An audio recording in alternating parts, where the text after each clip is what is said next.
canceled many engagements because we had planned to be in Hawaii until this coming Sunday. However, the sad departure of Ted Kennedy, I believe, calls for us to join our colleagues in Boston to say goodbye to him. It's a very sad journey for me because we entered the Senate together at the same election in 1962. He succeeded his brother, John F. Kennedy, and the people of Hawaii elected me for that purpose. People have asked me earlier today who will take his place. I don't suppose anyone can take his place.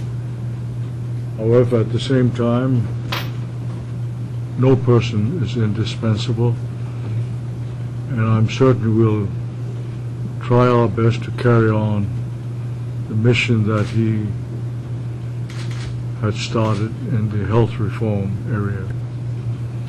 It will not be easy, but we will do our best. We will miss him very much. I will miss him. Senator, would you mind sharing some of your fondest memories in interacting with Senator Kennedy, what you recall about those interactions? Well, I have many memories. One came about soon after we got sworn in. In November of 1963, he, as a junior member of the Senate, was presiding.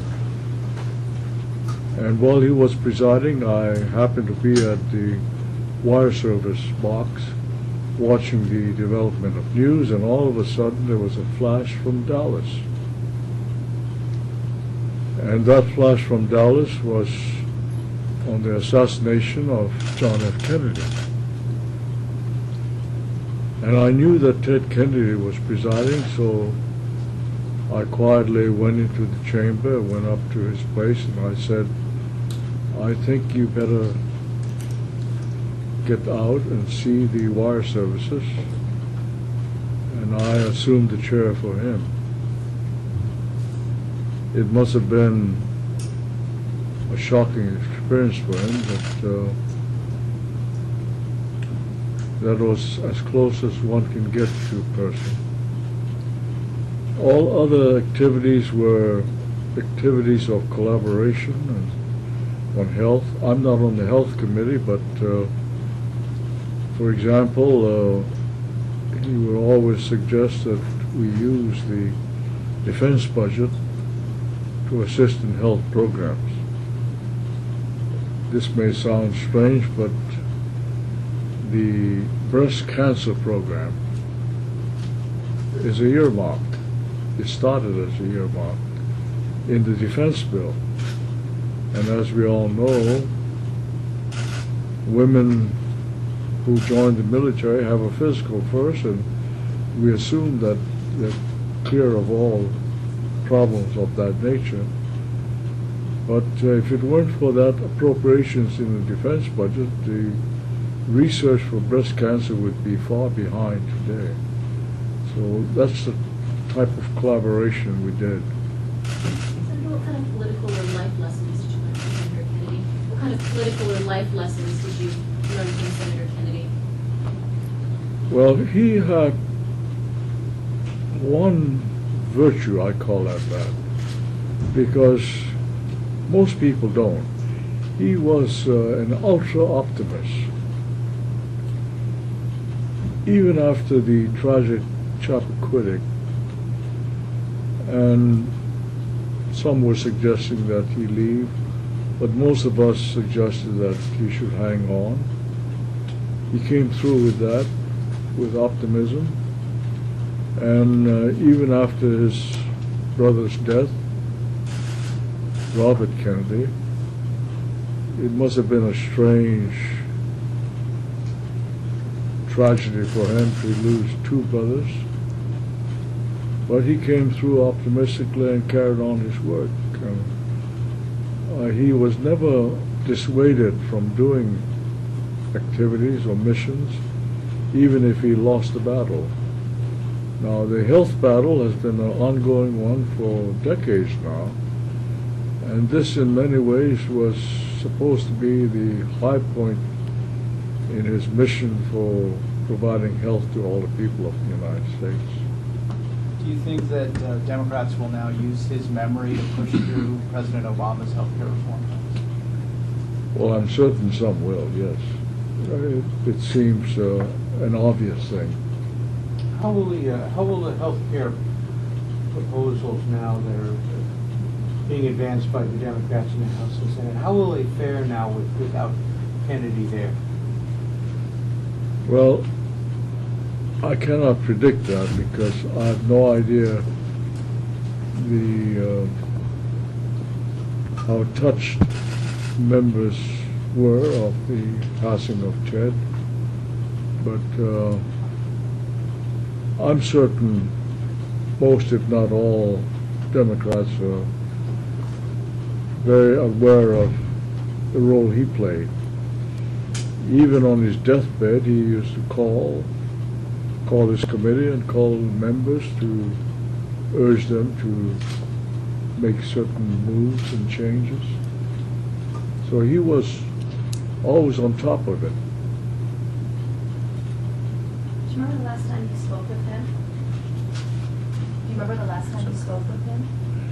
The last time I spoke with him was about 10 days ago when I was still in Washington. He had wanted some item in the appropriations bill, and here he is on his deathbed, and he's calling up and saying, how about putting that in? And I said, okay, and next day he called up and said, I see you got it in there, thank you. So, That was by telephone, he called you both Yes. times? The senator's passing means that you are moving up in seniority in the Senate. What kind of impact do you think that will have, or how do you feel about taking on that role? well, I suppose it just means I go from 3 to 2. I'll still be on the same committees. It just happens that he's not on any of my committees and I'm not on any of his committees. So that was a good combination. If we had been on the same committees, our scope of activity would be limited. The two of us had a full coverage. What will you miss the most about him? His optimism, and even when things were rough, he smiled. And in our business, most days are not happy days. You always have some problem. But he was able to perk us up.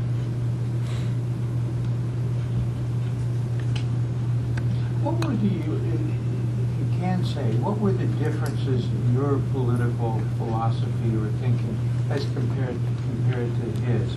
I see him today being described as His political philosophy and my philosophy, if you call it such, were very similar.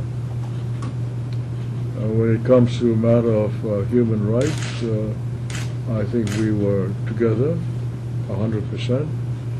When it came to civil rights, such as voting or anti-discrimination laws, there's absolutely no difference. We may have Spoke with Senator Akaka earlier at the airport, and he had a memory of the senator coming to Hawaii to help campaign for the candidates here in Hawaii. Do you have any memories of those visits? Well, he called but he was so busy. He wanted to come back. He used to tell me, when are you going to set up a CODEL, that's a congressional delegation, to visit Hawaii? I said, I can't do that, you know. But He loved this place.